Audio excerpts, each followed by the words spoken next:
question for today is, why is intentionality so important to Christian relationships? Isn't this kind of culty? Well, that's one way to put it. Bonus question for today. Can you speak about boundaries and what that actually means? First, let's discuss what intentionality is. Intentionality is behaving in a way that reflects clear intentions. In other words, a clear end goal.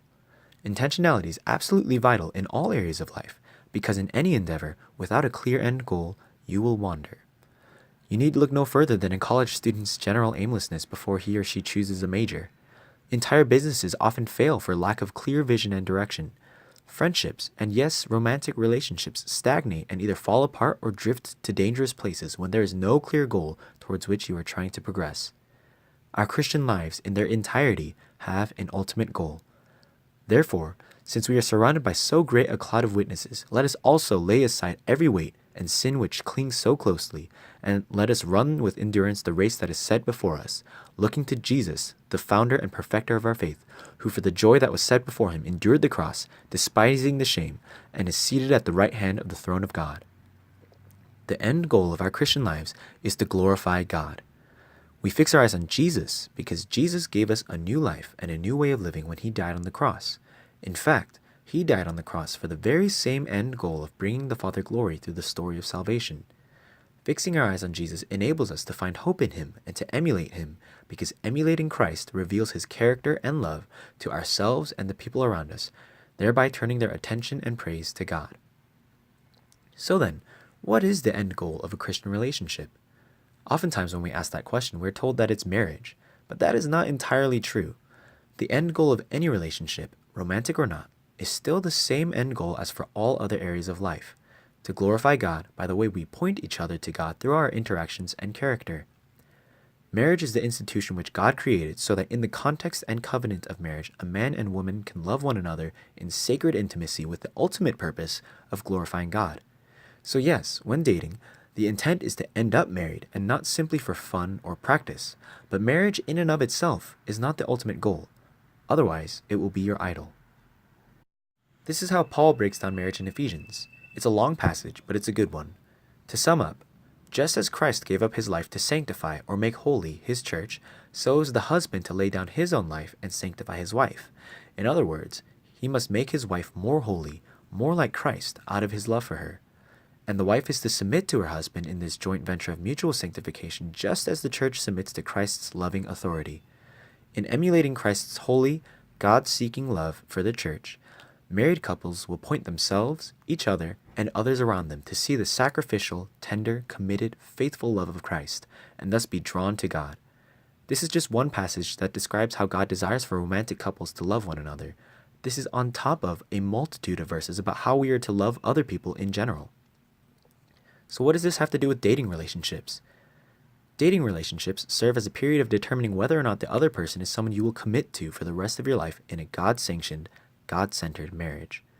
But throughout that time, a dating relationship should primarily serve the purpose of glorifying God, again by the two-pronged method of embodying Christ's sacrificial love and by spurring each other to pursue God's holiness in mutual sanctification. Intentionality is important because a relationship takes two. If both parties are not clear that the intention is to glorify God, then one or both will unknowingly stray from the purpose to follow individual desires.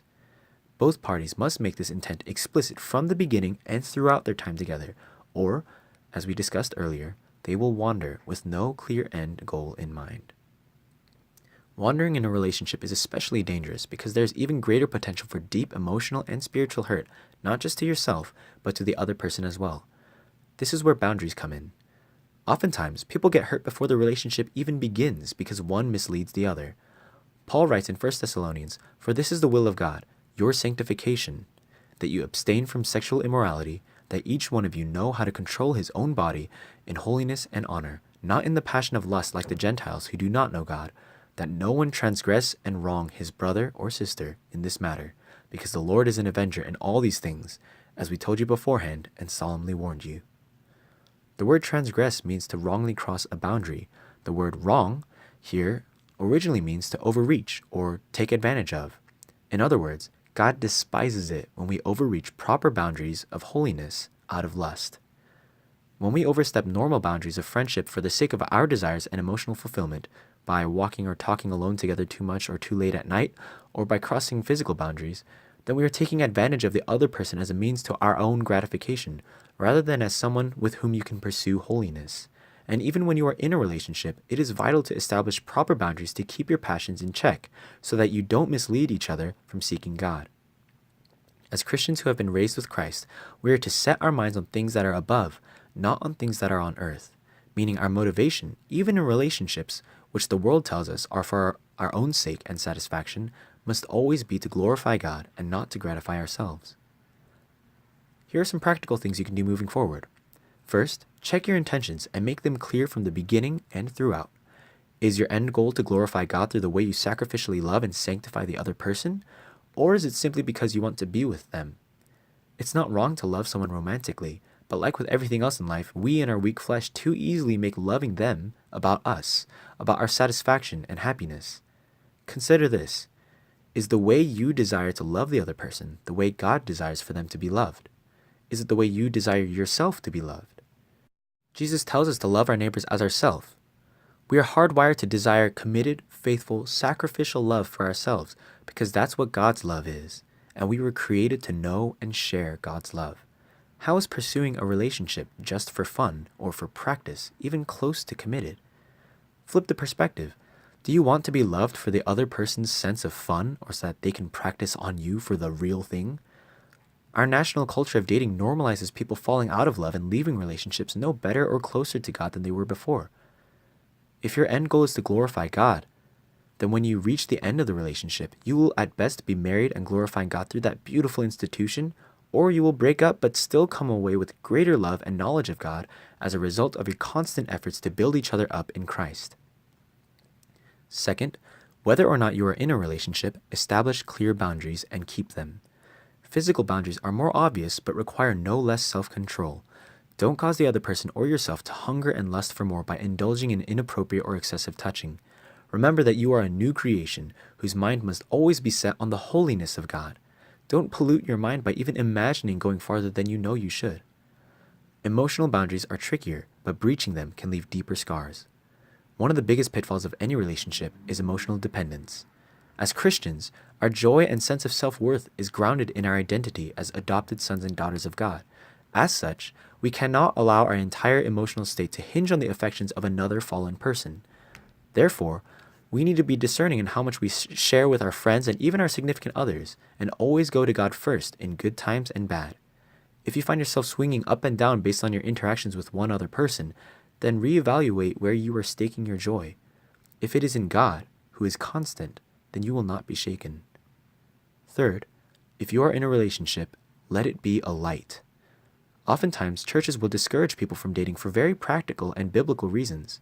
Although this can help most people pause and more wisely evaluate their position and motives, it can sometimes lead others to try to enter relationships in secret.